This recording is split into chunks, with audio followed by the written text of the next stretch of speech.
Oui. Dodi, peux-tu nous expliquer comment tu as récolté en fait tous ces renseignements sur les outils?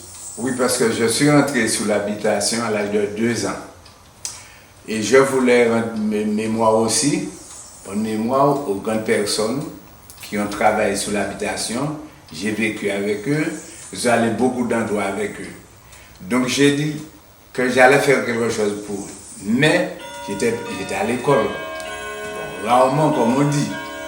Et puis j'ai fait une rédaction à l'école, c'était une journée au bord de la rivière. Donc j'étais canc à l'école. Donc la maîtresse a rencontré mon père un dimanche au bourg. Et elle a dit à mon père que je ne veux pas travailler, je fais exprès, je suis très intelligent et puis je ne veux pas apprendre mes leçons, tout ça. Mais j'aimais l'histoire et la géographie. Les autres, le français, j'étais l'ennemi de la grammaire. Alors, j'ai dit, bon, je vais prendre des notes. Alors, je n'avais pas d'argent pour aller au cinéma et papa ne voulait pas nous envoyer au cinéma parce qu'on était 13 enfants.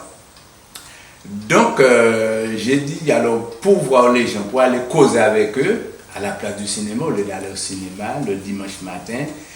Donc, j'ai acheté un petit cahier de 50 pages bleues, puis j'aime la couleur bleue, et un crayon, il n'y avait pas de bic. Un crayon, j'ai dit à papa, je vais interroger les gens pour faire mes rédactions. Et je suis allé dans un cabanon qui était là, donc une vieille maison abandonnée, qu'on a enlevé le mur, les planches. Donc, ils étaient une vingtaine, parfois 15-20 personnes. Donc, c'est la meilleure façon d'aller les voir, le bon moment d'aller voir pour poser des questions. Donc, j'ai commencé à poser des questions sur les muletiers, les cabouetiers, les gens du désherbant, les arrimeurs, les amarreuses.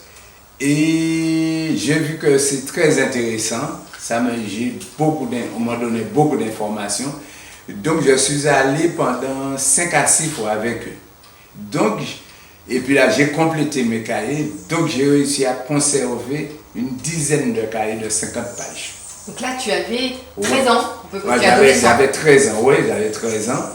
Donc, puis l'année après, je suis allé en fin d'études, et puis on m'a envoyé, bon, on m'a foutu à la porte, comme on dit. Et puis je suis allé faire une année à l'école de pêche.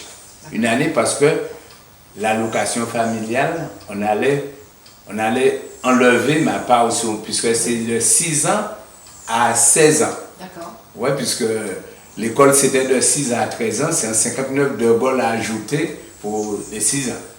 Donc, puis je suis revenu après l'école, j'ai dit bon, j'ai commencé à rassembler des notes encore. Je suis allé à la campagne, dans les campagnes, et voir les gens de ma commune, les grandes personnes, les petites gens aussi, et les notables qui ont créé, qui ont fondé ma commune. Donc je suis allé les voir pour prendre des notes. Donc j'ai des notes sur les 9 habitations de la Palin et sur toutes les campagnes de ma commune. Donc j'ai gardé, j'ai dit bon, je vais faire sortir quelque chose, je vais écrire quelque chose pour eux. Et puis, donc grâce à l'ordi, donc il n'y a pas longtemps quand même, en 2008, donc j'ai commencé à écrire. Et puis j'ai trouvé une historienne, Florence Gauthier, qui était venue me voir. Alors c'est Pierrot Philippi qui l'a emmené me voir pour raconter l'histoire des habitations. Puis elle écrivait sur Haïti.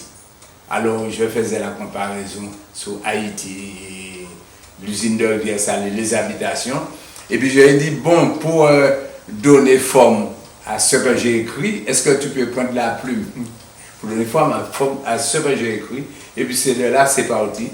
Et puis donc j'ai eu l'occasion de sortir 2 livres. Alors sur l'habitation Trenel, 1948 à 74 à la fermeture de l'usine, et sur Rivière-Salée aussi, donc tout de suite après la guerre, donc pour arriver à 74 aussi.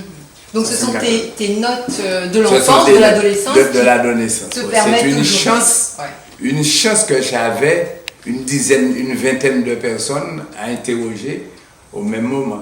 Donc tu étais le témoin et tu l'es encore aujourd'hui en rapportant les paroles. Ouais. Et puis là je continue aussi, je fais des randonnées, et puis je vais dans les écoles, dans les associations, dans les EHPAD aussi, enfin.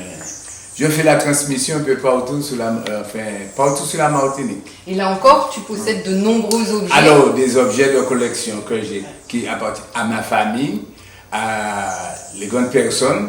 Bon, les héritiers m'ont donné aussi, des grandes personnes m'ont donné des objets. Donc, j'ai fait une collection pour les écoles et puis pour tout le monde. D'accord. Qui donne lieu d'ailleurs, souvent les photographes viennent me voir, les photographes et les journalistes aussi viennent me voir. D'accord, très bien. Donc là, tu nous présentes ton livre, c'est ça? Alors oui, c'est le dernier ouvrage sur Rivière Salée. Donc, alors c'est une bonne collection. Hein? Donc il y a des photos, l'histoire de Rivière Salée, même l'histoire un peu de politique aussi.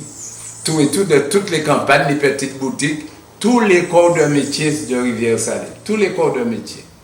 D'accord. Et d'ailleurs, tu fais un article dans Famille et Vas-y. Oui.